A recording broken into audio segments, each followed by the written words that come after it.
Welcome to the Heavyweight Podcast.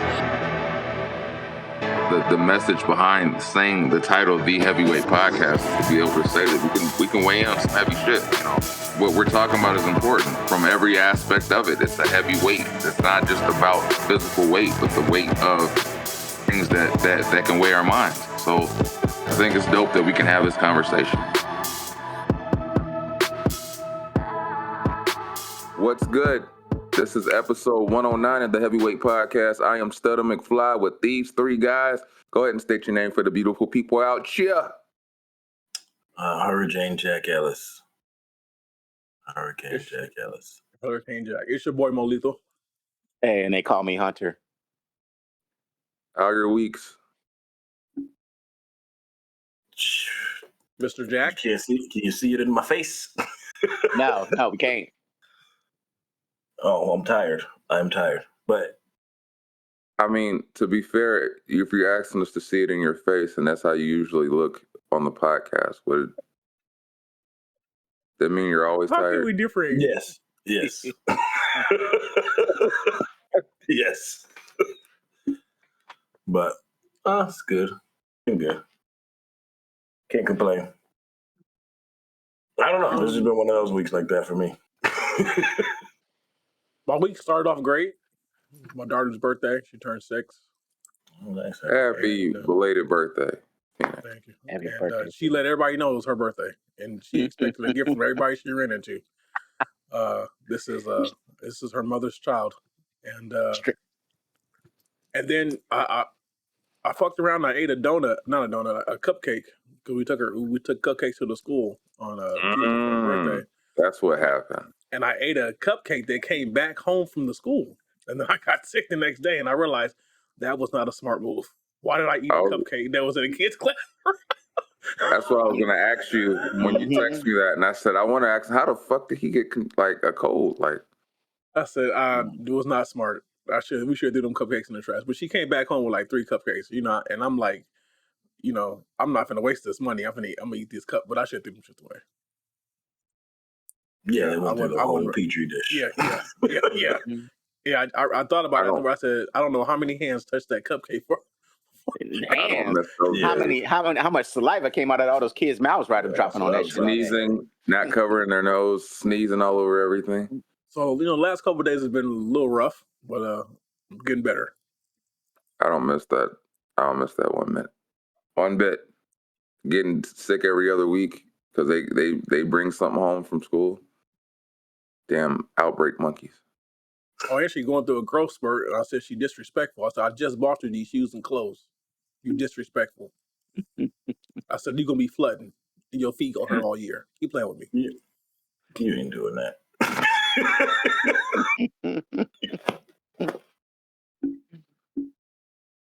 What about you, Hunter? Good. My week was pretty good. You know my typical weeks. Nothing fancy, nothing going on. So it sounds like you miss us. Oh, I do miss you guys. That ain't no lie. I don't mind saying that. Like I said, you have all our numbers. You could have called. Motherfucker, I'm talking about we can't talk like we used to talk. Shit. Why? I ain't doing shit. I'm really not doing shit. First off, I'm on a whole different work schedule, so that's a big part of it. No one told you to do that but you. You ain't getting no bill shot to you on this one. Right? You need to take accountability for your actions, sir. Don't put the blame on us. I'm not blaming you motherfuckers for shit. I'm just saying I miss talking to you guys. But, since you're going to be that way, fuck all y'all. Damn. Yeah. I ain't say nothing, man. Oh, my bad. Fuck you, Maurice. Hunter. Be careful, Hunter. You remember last time you smelled some, you sent out some stray bullets and he took offense to it. You didn't like it. I didn't do nothing, but I'm just chilling. I gotta fuck you too. Oh, I rephrased it. Did you hear me rephrase it? I said, "Oh, you right, yeah. Andy. Fuck you, Maurice." It is what it is. Huh? It is what it is. Start of your week, sir. It's been shit. I got into it with those wonderful state people to get my paper. The EDD. They didn't want to pay me. When you say that, I started thinking like CHP and shit. I was like, what the fuck, nigga, was you? Something just flying. So they claim they try to reach out, which I know is not true. They try to reach out to let me know that they wanted to know if I got paid for my job, my place of employment for the first 2 weeks, and they claim they try to reach out, even though they have all these wonderful ways to get in contact with me. They even have a website portal or whatever to reach out with messaging and all that, and they never reached out. So I had to do some extra tactics in order to fucking actually get in touch with them. I went through the Spanish speaking option, and the girl wasn't too happy about that when she picked up, and then the wife answered and clarified for me, and she felt some type of way, and then they got into it, and then she actually ended up helping me out, and I ended up getting my paper. So that was but I had to, that's bad that you had to go through so much fucking No, that was for you to get what you wanted. If you didn't have something for them, shit. Yeah.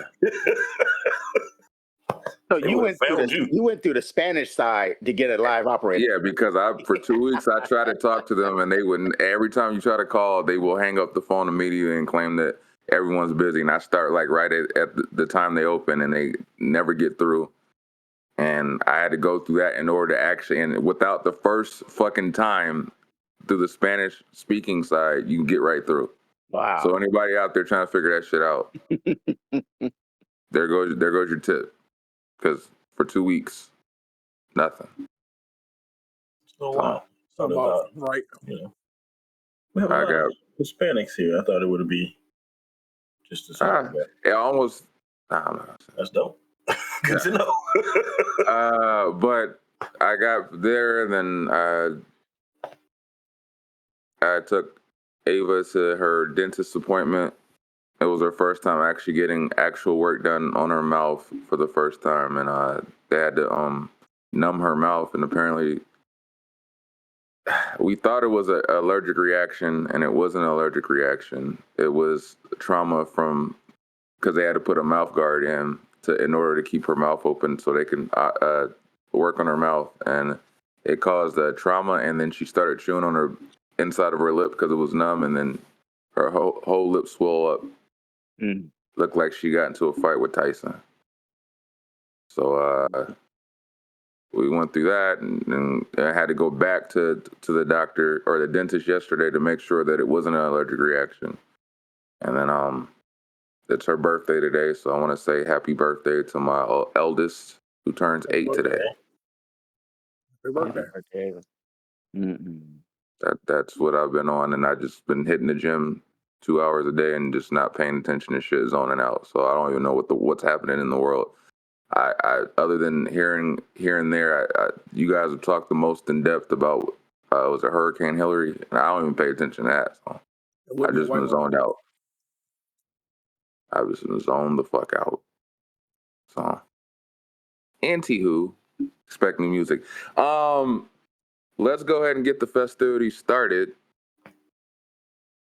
And the first topic comes to us, and it's: do you let your spouse know when you are leaving and arriving from places? I think it depends for me. I don't do it all the time. Like if I'm like, do you mean like just normal shit? Like I'm leaving for work and going to normal stuff. I mean, she sees me when I leave for work. And so do you let her know when you take a shit too? She knows that. The whole house knows that. Like, oh, it was a funky one. That was a 2-flusher. Oh God, I had to use half the air freshener bottle. It was. I don't do that. But I was thinking of you, babe, when I took that shit. Let it marinate. What? But I think if I'm doing something that's like outside of my norm, I do. Like if it's outside of like what I normally do. Especially if I travel somewhere, because I'll leave without her sometimes. So yeah. In that regard. Yeah, the way when I brought it up, because it's this fact that, life can change all of a sudden and you just might not make it to your destination. Yeah. So, that would at least give them an idea of where you're going or where you were heading and what direction you were going. But then I'd be texting her all the time. Just driving.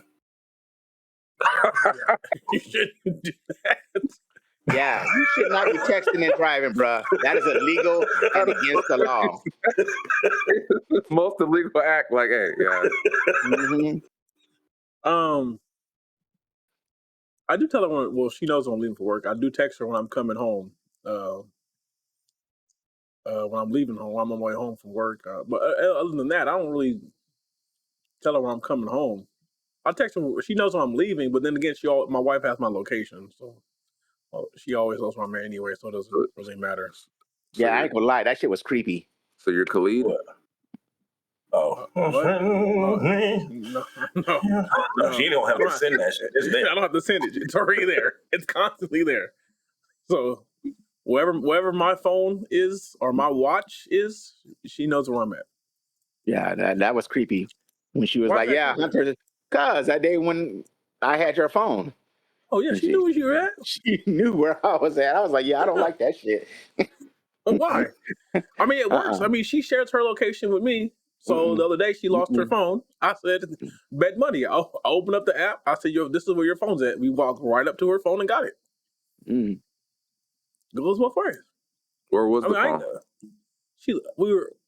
Funny story. So last week was my daughter's first week at school. And every day she came home with one less item. One day she came home without a shirt. I said, where's your shirt? The next day she came home without a sweater. Then she lost a whole lunch pail.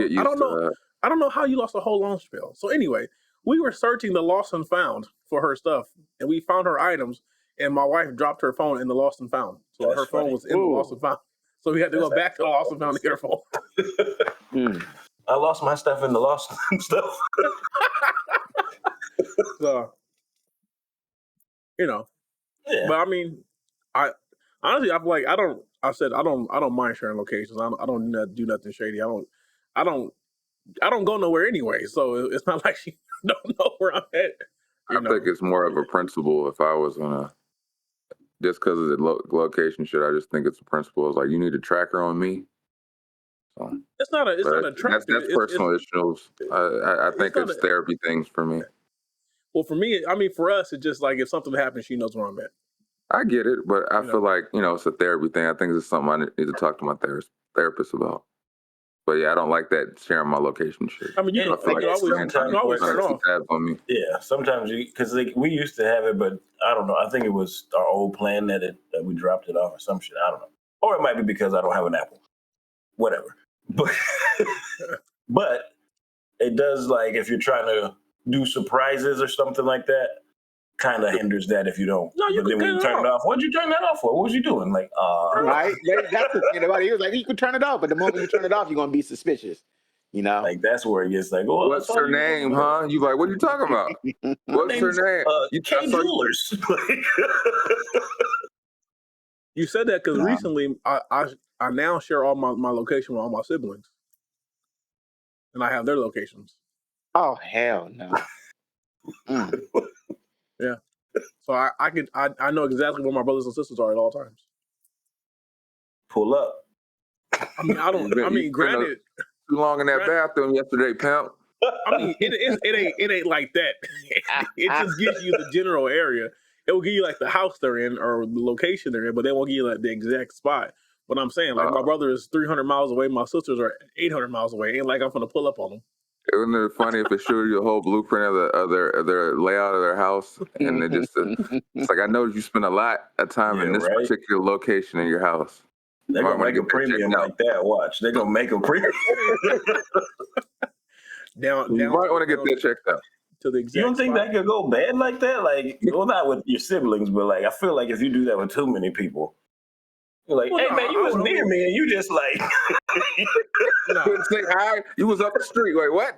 I called you. You just ignored this shit. I would only give it to people who need it. So that way, in case if I'm somewhere and something happens, then I have. If they contact, they know. Yeah. Because when they contact, it tells you the longitude and latitude, so they can tell the police, no, he was at this exact spot the last time I talked to him. Kevin, you got a new phone, right? Yeah. So when you do like maps and shit, does it like, since it folds, like, How's that layout? It's a big ass screen. Like it's Oh, kind of cool. you bought the Fold? Yeah. What do you call it? Not layaway. What do you call it with the installments? Yeah. That's typical. That ain't nothing to be ever be Hell ashamed of. to As the much as these yeah. motherfuckers be charging No for one shit. said ashamed. I The phone costs as much as a goddamn laptop nowadays. was like, nah, bro. As long as I'm it's getting 0%, one soon. that's all I Shit. care about. Yeah. But yeah, it's big. I like it. It's weird because you can do two. Yeah, it's basically just two phones put together. Shit. No, you can put like 3 or 4 different screens on it. Like No, at I'm one saying time. the size of it. The size of it is 2 phones. Yeah, but the little thing is little. That's what she said. Pause. I'm gonna just stop. Y'all got something? Whoa. No. Yeah, I can't do the location sharing thing. I can't. I'll tell you where I'm at. I'll tell you where I'm going. Well, I know that. That's why I asked that question because, it comes down to an individual thing too. I just feel like I'm the type that's gonna be like, shit, I should have shared my location. There'd be some fucked up situation. I should have just shared that shit. Now it's too late. Like, can't reach it now. I live a very boring life. Most of the time I'm out doing something, she's with me anyway. And I just go to work and come home. I don't and I go to the gym. That's about all I do. So I don't do much. Yeah. I have seen her. I have had her working because we had it in the car. And I had to call Amanda one time because her parents had gotten in an accident and she went to see them. And then I looked and I was like, Amanda, you can't do 90 on the street. Like, you have to slow down. You can't get in an accident going to see if they're okay. So I get the safety part of it. That's She's funny. Like, you're right. You're right. Eric, when you say that, Maurice, when you say that you have like the boring life, I was like, so if you're saying a person that's like wild, that does some wild shit, really needs to have it turned off because when they find this phone and their location is on and there's some weird, questionable situation and maybe they drop dead or something, it's like, I don't know how I'm gonna explain this shit. I don't know why I was here with these clowns and midgets. They ask a lot of questions when they get here. Is a circus in town this week? I'm not gonna lie. That's a big reason why I can't have it. Shit. Could you be doing some shit you ain't supposed to? Yeah, you should just shut That's up. What it sound like to me. That's what you made that sound like. What it sound like to me. This happened on the balcony of the Golden Nugget. I can't explain it. I mean, if I knew I was honestly being tracked like that, even if I did it, I would just start leaving my phone everywhere. Damn. This. So instead of doing right, like, you just. Why is there cocaine on the ceiling? This motherfucker said I wouldn't do right. I would just make it look like it's so hard to figure out what I'm doing. That's basically what he said. Wow. I'd be like, oh, did I leave my phone at home? My bad. This motherfucker glued chicken nuggets to his booty cheeks. Why? You got some issues, nigga. I'll tell you. I wouldn't do right. I just create elaborate schemes as to why I don't have my phone. All right. No, but yeah. All right. Oh boy, I don't know. I mean, it has been a while since I talked to you guys, so maybe my brain is all over the place today. So, the next topic is something shared by our well-known comedian Kevin. It was millennial dads are tripling the time spent with their kids compared to their fathers. And in further detail, in 1982, approximately 43% of fathers confessed to never change a diaper. However, in recent times, the figure has plummeted to around 3%. Studies indicate that as fathers participate in dressing, diapering, bathing their infants, the bond between their father and child strengthens significantly throughout the child's growth. Furthermore, the research underscores the commitment of millennial fathers to achieving a more balanced sharing of parenting responsibilities within their household. A study conducted in 2017 revealed that contemporary fathers dedicated an extra 30 minutes to day household chores compared to their fathers. Additionally, that they are investing more of their time in their children than previous generations did. Dude. Less. Oh, yeah, we do. I can contest to that, yeah. I definitely know some people who I've heard like, I never changed a diaper. I'll be like, how did you do that? Well, I mean, that whole topic is me right there. Because I'm a Gen X. Diapers? No, I'm saying that I'm a Gen X and my kids are millennials. And I see how the way they are with their kids versus how I was with them. You never been pissed or shitted on? Can you really say you're a dad? You know? No. If you ain't never had to go. Yeah, you never had to dodge a stream? Like, no. Oh no, I changed my. I have girls, so I never had to dodge a stream. I dodged a stream. I dodged a stream from Ava. That was projectile shit. I fuck around and drop the diaper. Doo-doo is different, yeah. And I heard a gurgling sound, and that shit shut out. Shit, I'm not. Yeah. Well, I mean, Phoenix pooped in my hand, so it was. Was it warm? It was very warm, and it was that point. It was either fuck up the carpet, or just hold it. I just held it. At this point, we're gonna just hold this so I can. Yeah, get it. I'm like, Graceland can shit in the toilet, and for some reason, one day she shit in front of the toilet. Like, why did you do that? What the hell did you do that for? Oh, I mean, so. Did you ever just look sometimes and go, why? I still do that shit today. I do that shit today. Why? I'm like, what in your mind made you make this decision? Like, what's your thought process here? To this day, I'm like, what? It's completely reactionary. You gotta love it sometimes. Why? But I will say, part of my the majority of my fathering is trying to give her the experiences that I lacked as a child. That's what I wonder if it's what it is. So I try to make sure I am involved as possible, even in the things that make me super uncomfortable to this day. Like, I don't know why she always wants me to bathe her. I don't know what that is. It creeps me out when my wife she just likes the time with you. I'm like, yeah, but it don't feel like I should be doing this. Like, you need to stop that shit. That's your kid. I know it's my kid. I know it's my kid. She's my flower. But you shouldn't have no thoughts I feel like that. Her mother should be tending to her, not me.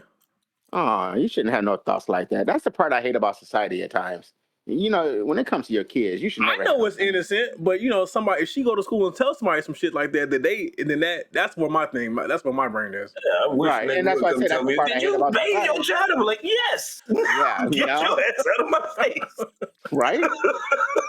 As a rebuttal, you just be like, yeah, unlike your stinky ass kids, and then now it turns into something else. Dirty ass. Now you knuckling up. That really is fucked up about how we are. But no, like I said, I see it. My oldest, he has 2 kids now, and the things he do and the time he spends is, I'm proud of him for doing that. No, but I think what that we're talking about, that happens every generation. Like my parents was just. But I can also understand. Shit. I can understand your generation too, Hunter, because this shit is exhausting. Yeah, but like I feel like in that time they were a lot. What is it? The latchkey and all that, where everybody, like I feel like our parents and stuff had to work. They had to make ends meet, and like. I think as our generation goes, we are learning how to earn more and be able to put away, or people learning how to invest or or doing AI emojis. I don't think it's necessarily just because we earn more. I just think that most of us want our kids to have experiences that we didn't have. Right. Like we want them to. And instead of just knowing that we love them, we want them to feel love, because you can tell a child you love them and buy them everything in the world, but like I always say, it's the time you spend with them that's going to matter the most. That's what makes them feel loved. But I just mean like in that regard, because you can take more time and stuff off and like that, because you got certain. It felt like there was more I guess that generation just didn't take time off, maybe, because I know how people keep their vacation. Like, oh, I got 387 hours. You're like, well, take vacation, man. Like, that's what it's for. Well, that's what I was saying earlier. Because I mean, you take the generation above me. I spent more time with my kids than my mom spent with me. And then my boys spent more time with their kids than I spent with them. Hey, do you spend more time with the grandkids than you do with them? Because I noticed that too. Like, No, it feels like no. I wish I could spend more time with the grandkids. With them. I wish I could spend more time with the grandkids. With the grandkids, you kind of make it more important. Because instead of you having it every single day, it's kind of spread out.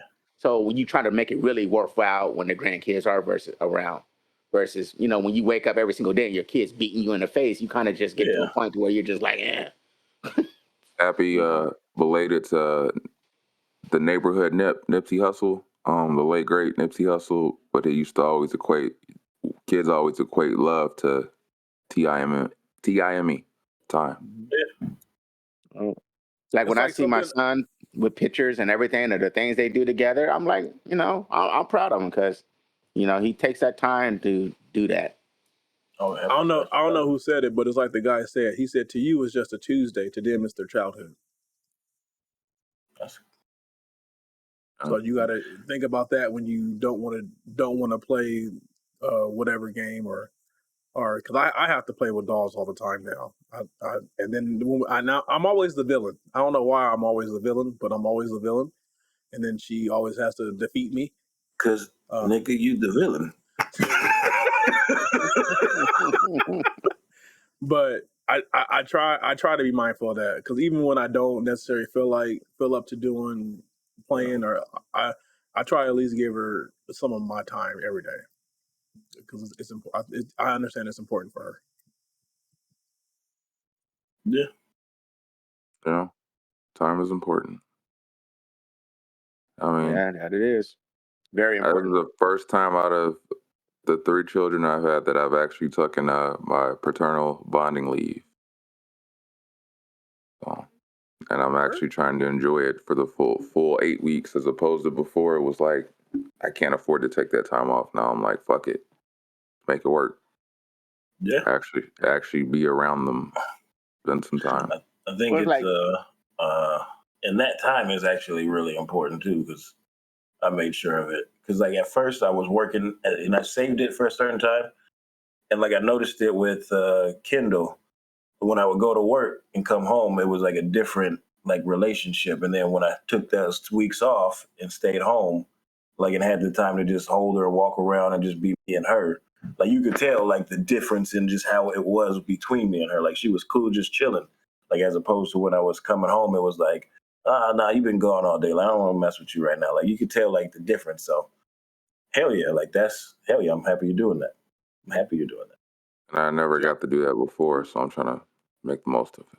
It's like Kevin said about latchkey kids. I was a big time latchkey kid. Hell yeah. Like I'm an old person now where I'm like, I used to walk 3 miles. I did in Rialto. I was fortunate enough to actually, I got, maybe she was 3 months and I had got hurt at work. So from the time she was like 3 months until right before 1, I was actually home with her all the time because I was hurt. So I wasn't working. So it was just me and her at the crib. And we grew a lot. We bonded a lot in that time there. So I had a lot of her under 1 time was with me, and I enjoyed it until about 6 months when she started crawling. I said, "Oh my God, I can't chase your ass. Mm-hmm. I couldn't get gates fast enough. Had to cart off everything."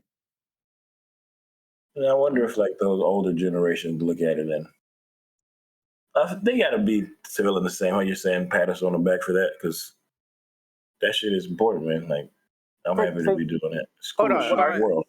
For what I gather from the older generation is they always say the notion pretty much is we did the best we could with what we had. No, yeah. I'm not saying the shit on them like that, nothing like that. But I'm saying they go do that, do that. So hold on, Kevin, you're Gen X or millennial? I'm like the ass in the millennial. We're at the really the beginning, not the S in the beginning. Oh, okay, there you go. Yeah. You know, still got ass whoopings and stuff. And I still played outside. And Maurice, you're a millennial too? That's what they say, but I got old school raising. Well, that's because you got raised by grandparents. So yeah, I had to be home before the street lights. I got my ass beat for everything.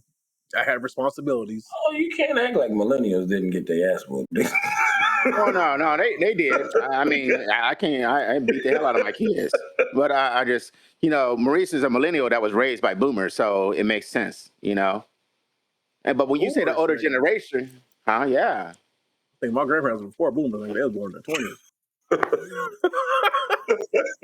They were literally born in literally my grandma. She God bless her soul. She would turn 97 this year if she was still. Oh, okay. Oh yeah. So I want to say boomer, nigga. This is right after World War One. This okay. World War II. No. So, but yeah, it's when I hear you guys say older generation, that's why I'm like, I am that older generation.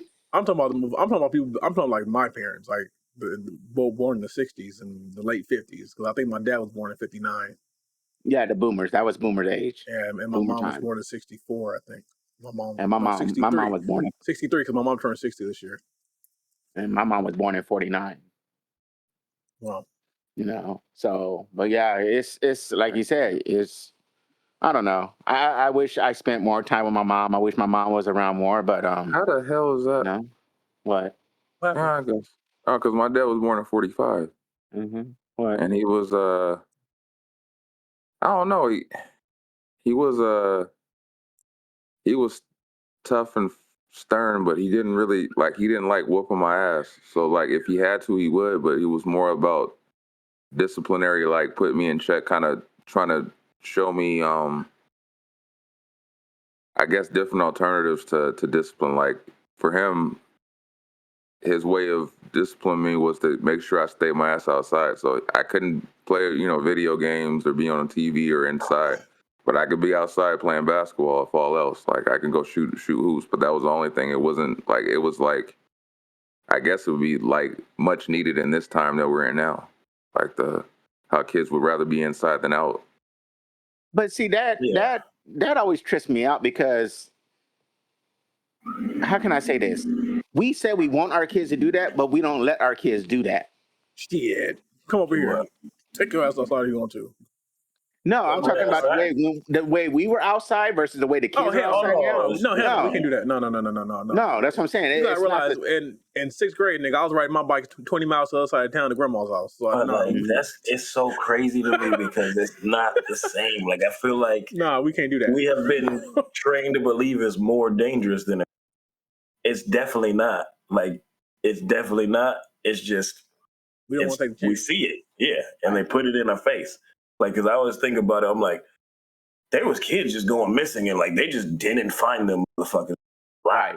And, you didn't even find out about it until you're like, oh, it's 3 weeks ago. What the fuck are you talking about? Like, that's crazy.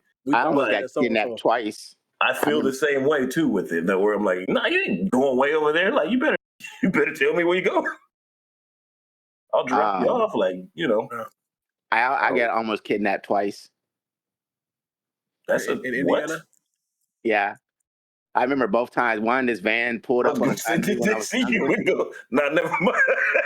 I remember that because you said that and it like triggered something. Crazy. But I remember the one time I was on a corner. I don't remember what I was doing exactly. And this van pulls up and they were saying something to me. I don't remember the conversation, but I remember my mama just started screaming my name. Just screaming my name. Get over here. And I'm like, what the fuck is going on? And she was moving towards me, and I remember that. And then I don't remember everything else after that. And then I remember another time I was walking with a friend and a van pulled up and they were like, hey, you guys want some candy? And we were at that time, we were old enough to kind of know, like to say, fuck you, no. But it still just, got hit on, So when you have your kids, you don't want those kind of things to happen to your kids. So then you really start watching where they're going and what they're doing. And you don't let them outside as much. I'm only laughing because I thought about. I remember I was walking home from school, and one of my dad's friends, somebody he's known his like damn near my whole life. He was picking me up. He was like, "Kevin, come get in the car," and I was like, "Nah, man. They told me not to get in the car with nobody but them." He's like, "What the fuck?" Yep, you don't get in nobody's car. I just walked my ass home. He was like, "He didn't get in the car with me," and they're like, "You could get in with him." You don't get in nobody's car. You don't let anybody in this house that you don't know. It's like, you guys didn't give me the green light, so he just drove his ass over here for nothing. Yeah, but I would never like what I was doing. Like I walked to school in kindergarten. Yeah, that's not happening. It's not happening. No. And then I don't think I ever rode the bus. I walked to school and then I rode my bike to school, and until I got dropped off like a year in high school and I started driving. But no, I couldn't do it because I was out as a kid. I was outside. I was outside because I knew if I was at home, I had to do some chores. There's gonna be some cleaning done, so I kept my ass outside. You know, I see this. I see this meme that says, "Our parents really never knew how far we were riding our bicycles, huh?" I was walking home at 4 and 5, and about to be 6 and 8. I wouldn't even imagine letting them. But I was mailbox. 4 and 5. Yeah, 4 and 5. I was walking home from school like. Yeah, we got some. I'll tell you, I went to when I was in kindergarten. I was going to Carson Elementary. I had to walk a block up the street, make a right, walk 2 blocks, then walk over latrine, and then through a public park, cross the street to get to school. And I did that shit every day by myself. Now, mind you, it was other kids in the neighborhood. It was like you see a trail of kids going this way, so you knew what was up. But it was just us out there. Wasn't no parents. Wasn't no escorts. It was just kids just walking through the neighborhood, walking to school. Yeah, and you're so right about that. You know, back then, all you saw was the kids walking to school. Now you see the kids and the parents all walking to school together. We got some of the kids that walk by themselves out here. Well, I mean, the ratio. The burbs, they gotta count. Shit. Like the other day, Amanda saw some. That's such a rough situation because I feel for homie, but I don't know the whole scenario. But she was out there and like some girl jumped out of a truck and was like, "I don't know this man. I don't know him." Damn. And then he was like, "This is my daughter." Like I just had to get her from the But she called the police. I was like, "Yeah, call the police. Fuck it." Like, yeah, because you don't know anymore. Like it's almost like you feel bad for him because he's like, "God damn." Right? You don't know if she's acting up just to be like, messed up. Like, did you give me that doll? No. I don't know. Stranger danger. Like, what the? I mean, and just to think that your kid would do that and say that to you too. Oh yeah. He must be estranged. He's trying to. Or I think it could be many situations. So she was probably like, because the police showed up and the way he was talking, he was all like, there was no problem. They wasn't taking the kid. He probably, she do this. Mean, now when you hear the extreme conversations or the stories about like the kids that have killed their parents or tried to kill their parents or do all this because they didn't give them what they wanted. Like, so like, oh, you didn't give me that new iPhone. So it felt like death was the option. Like, what the hell? Bring the smoke. I love you, but I'm shooting back. That's just wild. That I was watching you be on like Max. Anybody got HBO Max or that?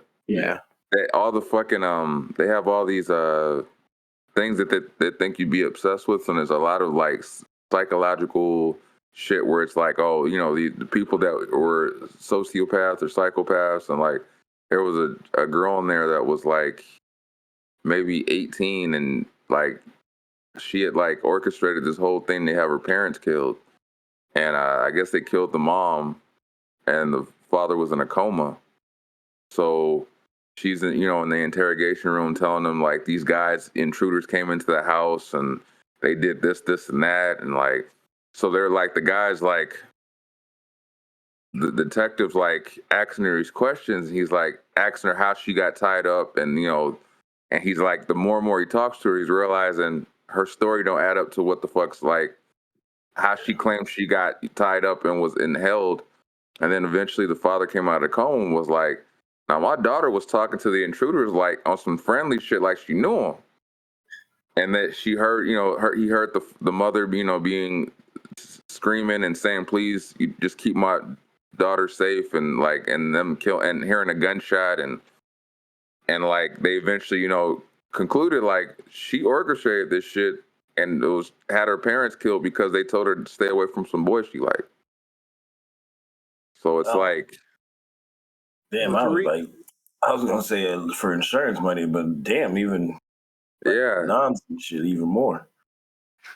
God damn. And then like it went from her claiming like her innocence to going, well, what's gonna happen to me? Like she didn't even care about like her parents. Damn. Yeah, like she got heart. I give her that. Or none. She don't have a heart. Yeah, like that's what that's.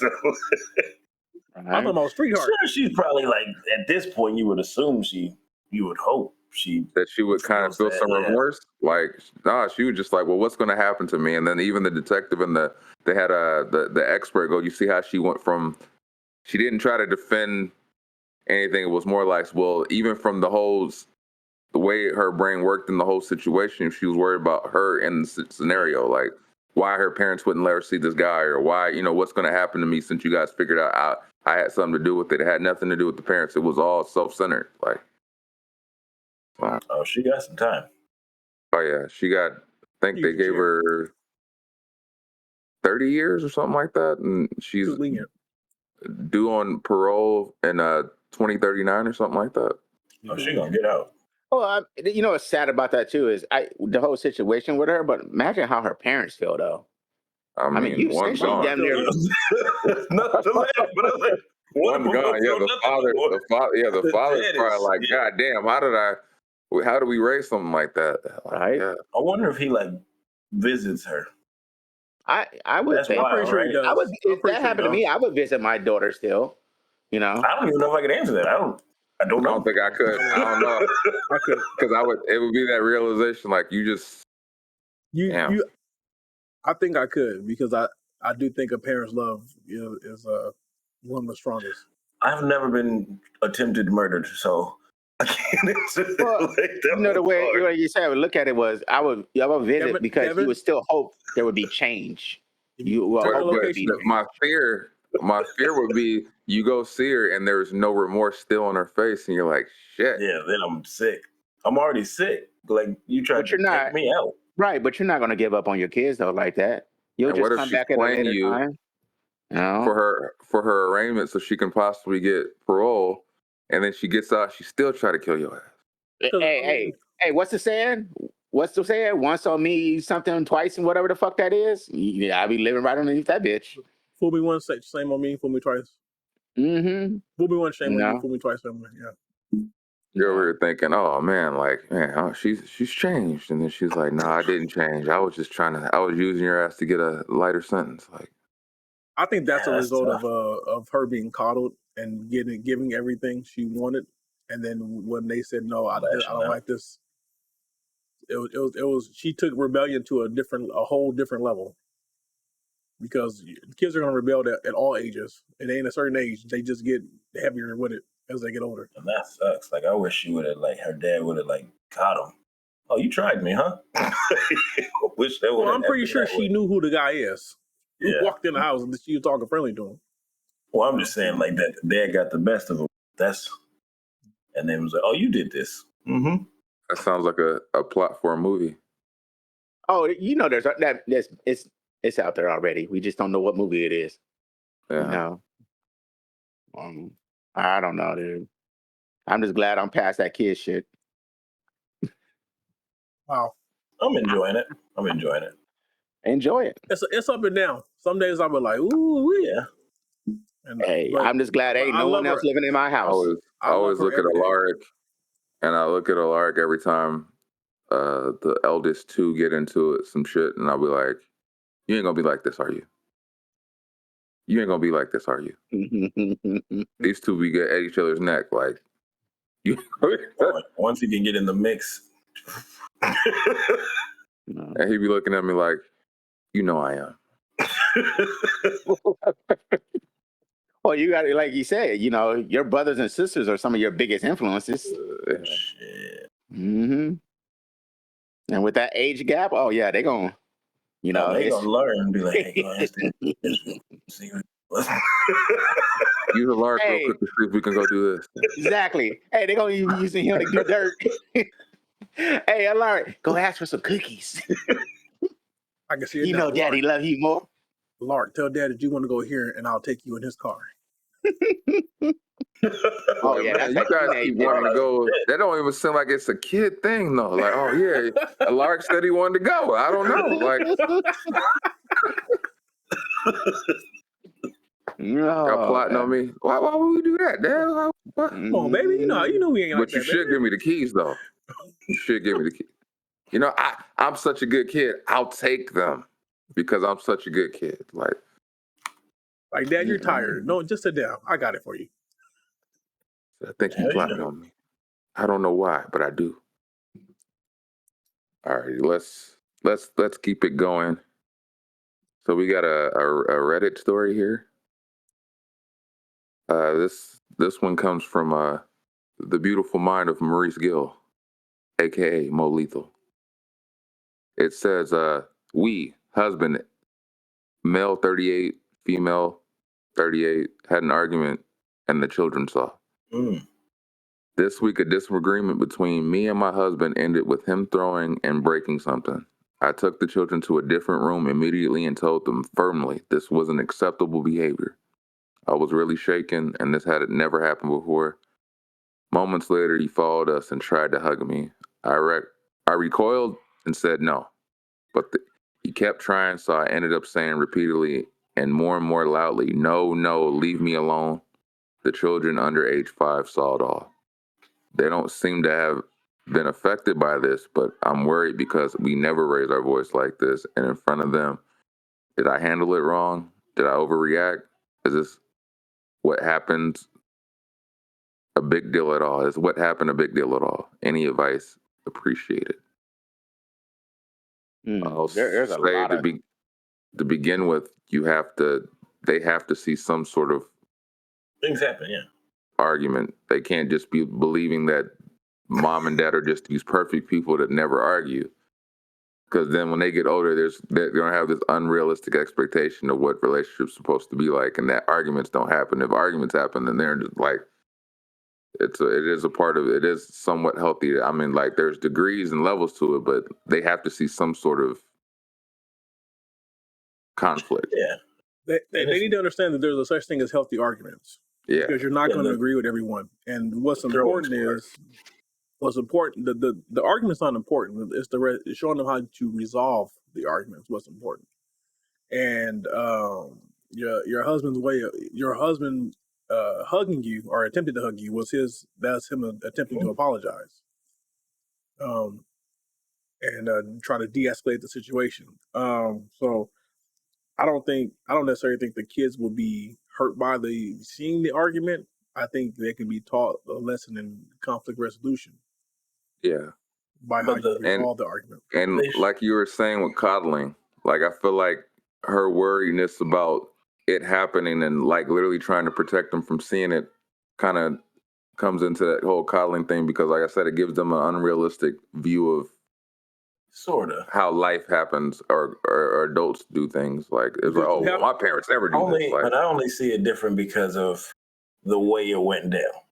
Like, because I'm not throwing shit like that. Like, and that's to me where it's like, that's where I get that. But then when she came and she's just screaming no, I'm like, both of y'all did this wrong. Both of y'all did this wrong. Right. And it's like, you could have told him no. Like, I don't want to hug you.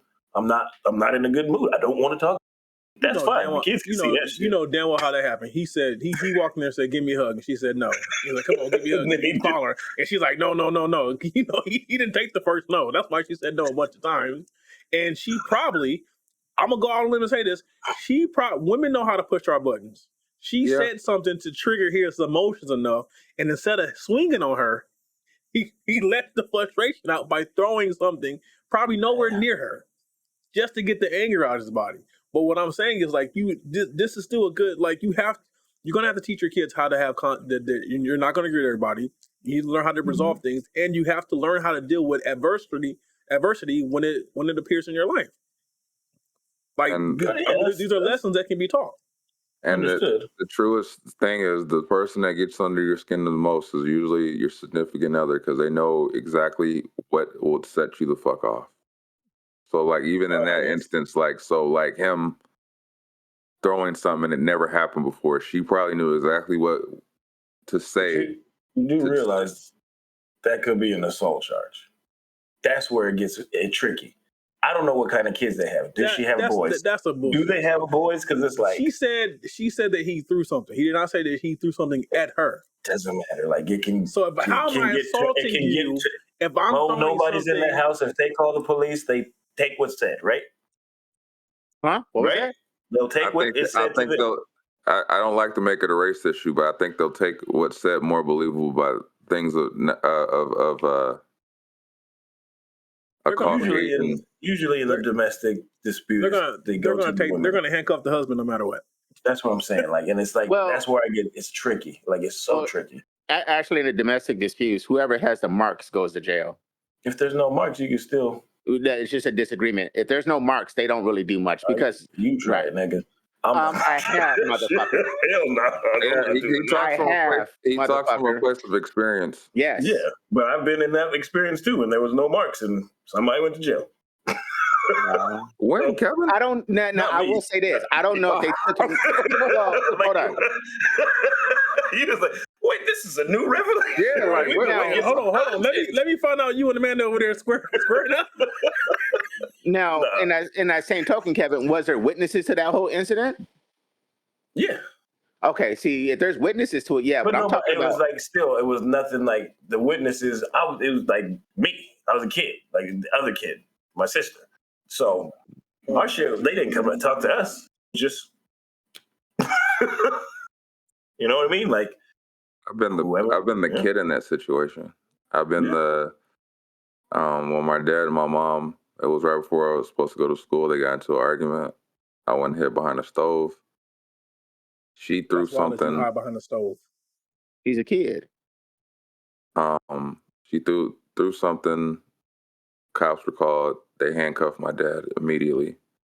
But then when they walk him out, they unhandcuff him and just tell him, just take your son. Like, because he explained what was going on. They unhandcuffed him. Then they were like, just take your son to school, But they, automatically were called out because my mom called. They automatically went right towards my dad, like, okay, we're gonna.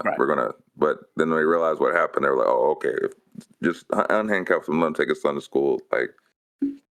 But yeah, it was the immediate. At that time, it was 1990, 91. So it was, I think it's change because they ain't trying. Like, there's a lot of time to try to deal with this sometimes because too many people have been. Right. I know the time when I told her the story where I went to jail, it was over that. The cops showed up. She had the mark, so they took me to jail. Yeah. And then when I got out, we got into another argument, and she thought. Where'd you go back? My shit. That looked like a deeper side right there. You're like, that's my stuff dead every day. I do, but first off, I had to take a shower. When you ain't gone to the bathroom in 7 days, one thing you want to do is go. That must have been smelly. No, anyways, we got into another argument. And she hit me, scratched me up, ripped my shirt off. And she was like, I'll call the cops again. They're going to take you right back to jail because you just got out of jail. She called the cops. The cops came, saw me all fucked up, handcuffed her, and took her to jail. Because she didn't have no marks and I had the marks. So I've lived part of that. And I get what you're talking about that's why I asked about bitches, pennies and socks. Mm-hmm. So the thoughts of Mo Lethal on this podcast are Mo Lethal and Mo Lethal alone. We do not condone any sort of domestic violence, abuse. Man, We love women here on the Heavyweight about Podcast. 3-4 rolls of pitties, put them motherfuckers in some socks. Again, the thoughts of Mo Lethal or Mo Lethal's alone in this Heavyweight Podcast. Hit her in the face, though. Again, the thoughts of Mo Lethal or Mo Lethal's alone. We do not condone any kind of domestic abuse, violence. I'm not saying domestic abuse. I'm saying this works for both parties. Again, I say the thoughts of Mo Lethal or Mo Lethal alone. There's room for discord in front of the children. Or his alone. Just not the pennies in the any domestic violence or abuse. Don't do that in front of the kids. Yes. But on that story, I do think she overreacted a little. I see some overreacting in there. Yeah, I don't know what the scenario is. Because I feel like, I think the only reason why I take that statement that way is that we've never done anything like this in front of them before. So it's like they never seen this type of, but they have to see it. They may have seen arguments, but not that much of an. Like, I could have swore she said they never argued in front of them before. No, she said they never do. Oh, that bickering. Yeah. So, like, for me, that I feel like that's the extreme, because if she's asking, did I overreact? I feel like it's something where she's literally tried to protect them from seeing arguing altogether, and now that it's actually out the bag that they argue, oh my God, did I overreact? I know around here in my house, we can't even raise our, like, if we get excited and raise our voice too high, she thinks we arguing. She's like, please don't argue. Like, we're not even arguing. We're just talking. So I do think, like, you have to watch it, but you have to let them understand that, hey, we're just discussing. We're going to come to agreement. There's nothing wrong with having a heated discussion. Yeah. You're not always going to agree. That's different to me. Because I think the fact that he actually tried to hug her and resolve it does show difference, because I've seen it way different than that. I ain't seen no, let me hug you, let's hug you shit. It turns out way toxic, and that's where it gets. Hug it to a suplex. Yeah. But that comes along with the also, sometimes you got to know when to hold them. Step back. Hey, step back. Know when to fold them. He probably didn't need to go hug her immediately. Like, oh, you know what, babe? Let me give you a hug. Like, you just. Yeah, I just know if I'm turned up, I'm not thinking hugs at all. My best course of action is just to get away until I am turned down. You know, that turned up in the moment is. You know, there's another thing that struck me kind of where I thought about. They said they got into an argument, right? And I'm sitting there thinking, I wonder what their argument was about. Maybe it was something on his side that he's been dealing with, and she just doesn't care. His mental issue or whatever he's going through, you know, and he's trying to talk to her, and she just keeps blowing it off and not dealing with it. It could be the stress of work. That's what I was getting at, you know. And then, like, she's somewhere like, oh well, get the fuck over it, and you're like, oh, motherfucker, like, yeah. You didn't even care about my feelings, right? You know, and that's exactly what I was thinking about. I was like, damn, you know, if you don't ever have arguments, if you're not really big in an argument, something had to push something. Like you said, a button was pushed somewhere. You know, he could have been stressed about work. Something could have happened, and you know, his feelings just got glossed completely over. You know, I also do think a lot of times we as men, we hold a lot. We keep a lot of shit close to the chest. Mm-hmm. We don't. Yeah, we try not to come home and put our personal problems off onto the family, whether they're family related or not. We try not to add that more pressure into the household, and sometimes that shit just gets too heavy to carry. And yeah. And to be fair, that does have there's a lot of responsibility on our part to be able to kind of let the temperature be known of what's been affecting you over time, because she could have pushed a button she didn't know that she was pushing. You know, like, and he's literally like, he's tried to, like, you know, I just don't know. It's tough. Put it under the rug, and then one day she said the wrong thing, and he's already fucking dealing with the fucking thing that's been bugging him every fucking day, and then she said, and he was like, like. I'm not just taking homie side on this one. I can't. I'm not taking it. It feels like we're just like, no. I'm saying, I don't know, because he might have gone to like that level. Like, sometimes there's a level of argument that you can get to where you're like, nigga, the kids don't need to see this shit. Like, it may seem like they got to that, like that nigga said, like, I'm just gonna fuck you up. Like, you know, he got to that. But I'm not condoning his action. I'm saying it's not. I'm just saying that argument. Like, I feel like it's that level where she's talking about, where it's like, we've never got to this point in front of the kids. Like, they never got to the point where it's like they didn't control themselves. And like, I can get that. Like, it's like, because I don't want to be at that point in front of my kids. Like, I don't want to be at the point of non-control, like where I can't control myself. Yes, we can argue. We can yell, we can do all that, but I don't want to be like that. Like, you I get what agree. I'm saying? I agree with that sentiment. I'm just saying, off of what was stated, she made it seem as that they've never argued in front of the kids. Well, that's all like I was reading, and she said we haven't argued like that, like raised our voices like that. And that part to me makes me feel like they were like, that was like that was an argument. You know, the only thing about that though, I would take into really big consideration is your point might be different than their point. You know what I mean? Like, you thinking it's just big ass situation that happened, and all it literally was something you think it's big, but when you see the situation, you be like, that's what the fuck y'all were arguing about, because it's minor to you, right? The perspective of it. You know, her perspective was probably like, because for us, argument and all that might be this, and then it might could be some shit where she's like, they've seen argument amongst us, and all she goes is, Timothy, stern voice, you better, that's not going to fly tonight. And they go, oh my, you see how we did that, kids? You see how we came to a conflict resolution? And then all of a sudden Timothy was like, you know what the fuck? And they were like, whoa, Timothy, whoa. And we can't do this in front of the kids. And he's like, I'm fucking sick and tired of this, Cynthia. Okay? Like, you know what I'm saying? Yeah, I just don't. It depends on what he threw to. Like, I don't know what that threw. That was my fine china, goddammit. Like, you know, like. But I mean, personally, I try to remove myself before I talk too harshly to my wife if my child's around, because I don't want her to think that it's acceptable for people to talk to her that way. Yeah, so I have to catch myself sometimes, because I know, like what I was about to say to you. Had I heard somebody say that to my baby, I'll be hitting that nigga in the face. Yeah. So I need to a lot of times I have to. A lot of times, as a father, especially a father with daughters, you have to be that example for your daughter. I feel like that goes with boys too, though. Well, yeah, you can't see that. I mean, like, well, shit, you know, Daddy just let her have it. I would say this, and I'll be honest about it. My wife always tells me to stop yelling at her. You know, and I'm like, and I'm not yelling at her though. No, I believe in it. Oh no, hey, I'm with you on this one, because my octave just goes a little high. Thank you. That's all it is. Passionate about the conversation. Right.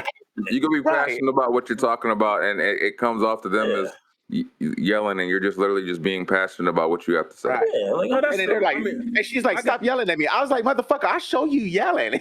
Well, that's when the yelling does begin. You're like, oh, so you. No, you're right though, Kevin, because I do that all the time. She's like, stop yelling, but I'm not yelling. All right. I'm speaking passionately. Right. I said, I ain't called you out your name once. When I start calling you out your name, that's when I'm yelling. Okay. Yeah. I think they know that though. That's when they stop yelling at me. You're like. And sometimes I just want to be like, I just want to prove. I just want to prove it that, like, this is this yelling. Is the difference. Yeah, this is the difference. Let me show what you the yelling. fucking hear what yelling is? This is what the fucking, like, yeah. No. Like, since you want to call me out on something, let me fucking show you what, like, yeah. Well, since you got your degree and you know every fucking thing. Yeah. What was this lady's name? I don't know. Did she give a name? I don't think I'm going to go with Cynthia. You said Cynthia, right? Cynthia. Timothy and Cynthia. Hey, we don't know what y'all doing, but sometimes you're going to argue. And, like, just, you know. Just got to know when to hold them. Yeah, you got to know what to do. Know when to fold them. Hug them next time. Just hug them. Just hug them just to show them that you guys can show conflict resolution. You can give one of them weak-ass hugs, too, like the little... Yeah. The side hug that I give everyone. And then you can... give your wife a side hug. And when you go behind closed doors, then y'all can hash it out. But just let the kids see the side hug. Hey, and we all know this. Argument sex is some of the best sex you can have, bro. Argument sex? Or like after argument sex? You mean the makeup hug? Fight fucking? Yeah, whatever you want to call it. Oh, he talking about hate fucking. Yeah, hate fucking. When you fuck the hate, like, I can't stand it. Oh, you're just giving it to her, but it's an hate thrust. I don't think I've done there with my wife, because it's like rearrange insides. When I'm angry. Taking the tokens, the fetish, and you're like, no, I'm really trying to help you.